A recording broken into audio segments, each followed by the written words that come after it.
about to witness is one of the most sinister-sounding intros to a trailer to one of the greatest epics ever produced in the history of television. I've been looking for you for the last half hour. We said we'd meet in front of the Flemish masters. No, we did. Sit back, relax, and enjoy. You were in the Pissarro, weren't you? That's right. Well, I said I'll meet outside the abstracts. We go through the old Greco, up the... I was going to go round the Velasquez, through the abstracts, up the Impressionists, and then in front of the Flemish masters. Right. You know, Pete, I reckon there's a lot of rubbish in this gallery, you know? Yeah.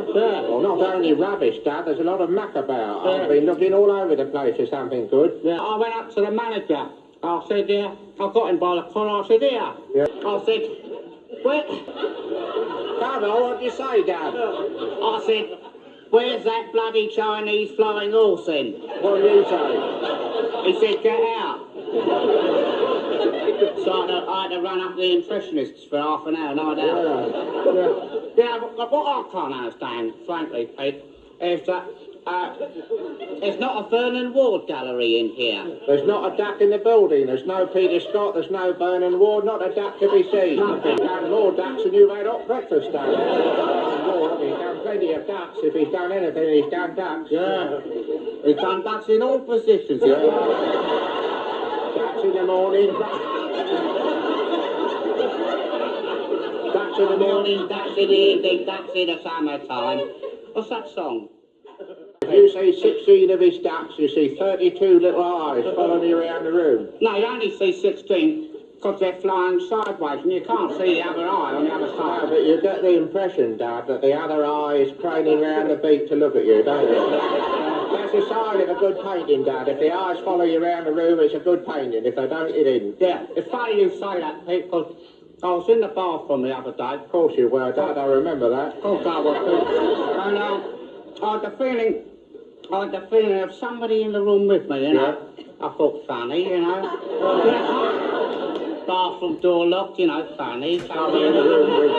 Funny, you know. Yeah. Didn't see no one coming. I thought, funny. You know, felt these eyes burning in the back of my head. Funny, you know. So, I whipped round like a flash. I see the bloody laughing Cavalier up there, having a giggle. I said, yeah, I felt so embarrassed, you know. Yeah. So I went out the bathroom and I went across to Mrs. Connolly's across the road and asked if I could use her toilet. Yeah. Because, you know, you feel a bit daft with somebody looking at the back of you. Yeah. She's all right, though, because she's only got a bowl of pansies in her toilet. Well, a real bowl of pansies or a painting, Dad? Real painting, Pete. Oh, that's all right, then. I'll tell you what's even worse, Dad, than the laughing Cavalier. What's that, Can you think of anything worse? No, there is something worse than the laughing Cavalier, which my Auntie Muriel has. She has the bloody Mona Lisa in her toilet, yes. That's dreadful, that awful snippy look about her, looking so superior, you know, peering down at you. She looks as if she'd never been to the lab in her life. I mean, that's the thing about the laughing Cavalier, at least he has a giggle, doesn't he? Yeah. Don't sit there all prissy. No. Disapproving of you. Yeah, I know. Yeah, that's dreadful. Yeah. Have you been down to Rubens? No. You haven't seen the Rubens? No. One over there. Is there? Yeah, it's lovely. He does all the fat ladies with nothing on. Great pink fat ladies. Yeah. Except for a tiny little wisp of gauze. Always lands on the appropriate place, if you notice that. Yeah. Always the wind blows a little bit of gauze over you know where, down. Yeah. See it down there, can't you? Of course, you know, it must be 1,000,000 to 1 chance, Pete, that the gauze, you know, lands in the right place at the right time. Yeah. And he's painting. I bet there's thousands of paintings that we're not allowed to see where the gauze hadn't landed in the right place, you know, it's on your nose or something. Yeah. Well, I suppose if the gauze landed on the wrong place, Dad, you know, landed on the nose or the elbow or somewhere unimportant, what Rubens did was put down his painting and went off to have lunch, probably. Yeah, or have a good look. Yeah. One of the two. We don't get them Botticelli cherubs. Oh, they're lovely, little Botticelli things, I love them. They've all gone. Yeah. They died out, of course. I hunted them down for their silken skin, you know, Dad. No, I couldn't kill them, Pete, because they were immortal. No, they weren't. They shot them through with arrows through their tiny little bellies, and then their skin was turned into underwear for rich ladies. Oh, no. I reckon they went up to heaven like the angels. No, they didn't. Because, of course, there's no call for angels now. No, you don't see much of them these days, No, do you? no. Mrs. Wisby saw one actually the other day in the garden. Yeah, she saw this angel. Actually, it turned out to be a burglar. She went down on her knees praying to it. It was in the kitchen whipping away her silver. Ghastly business. Yeah, terrible. Have you seen that bloody Leonardo da Vinci cartoon? No? I couldn't see the bloody joke. Went down there, nothing. Yeah. Well, of course, you know, Peter, a sense of humour must have changed over the years, Of course it has, that's why it's not funny. No, I bet when that Da Vinci cartoon first came out, I bet people were killing themselves. I bet old Da Vinci had an accident when he done it. But it's difficult to see the joke, just that lady sitting there with the children around her. It's not much of a joke as far as I'm concerned. No, well, apart from that, Pete, it's a different culture. Yeah. It's Italian, you see. Italianate, We don't understand it. I mean, for instance, the mousetrap did terribly in Pakistan. I didn't know that.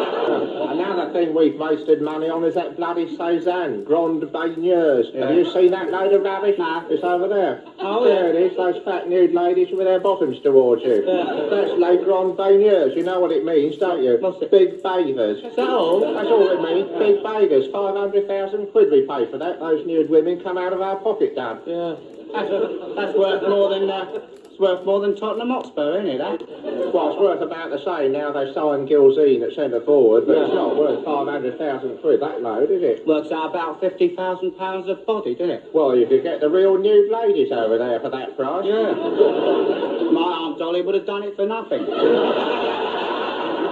She does anything for nothing, doesn't she? You just seen the Leonardo da Vinci joke, have you? Yeah. Right. I've got to say, you can't tell whether that's a good painting or not because you can't see their eyes, whether they follow you around the room. No, the sign of a good painting like that, Dad, with their backs towards you, is if the bottoms follow you around the room. If it's a good painting, the bottoms would follow you around the room. All right? Yeah. So I'll test it then. You go and have a look. Yeah, all right. I'll start it up and see if They won't bloody budge, I tell you that, mate. Of course, I can't look directly at it. No. Otherwise, you know, you'll know I'm looking and you get all cagey. I'll start, you know, keep like. Are they moving, Dad?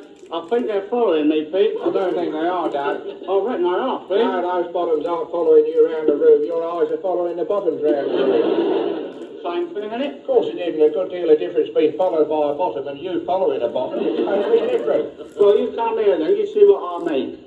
I don't see anything at all. Just a load of bottoms. Extremely stationary to me. Well, you go that way and I'll go this way and you see if your bottoms move the same as mine. Oh, we're a bit difficult for the bottoms, won't we, if you go in different directions? Well, they'll divide up amongst themselves. Let's see what happens. Mine are moving, Pete, I'll tell you. Oh, my bottoms haven't moved, Dad. Mine are going berserk. No, mine haven't. Mine's moving, Pete. Oh, there goes one of yours. That's right. Oh, it's rushing all over the place. It's coming after you, Dad. No, don't be daft, Pete. See you in the Dutch Masters. Righto, ta-ra. He's a credit to his race. What race is that? The 100-yard dash. Science, huh? They can put a man on the moon. Yeah?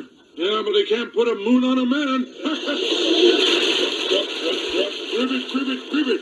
Quack, quack, quack, quack. Cribbit, cribbit, cribbit.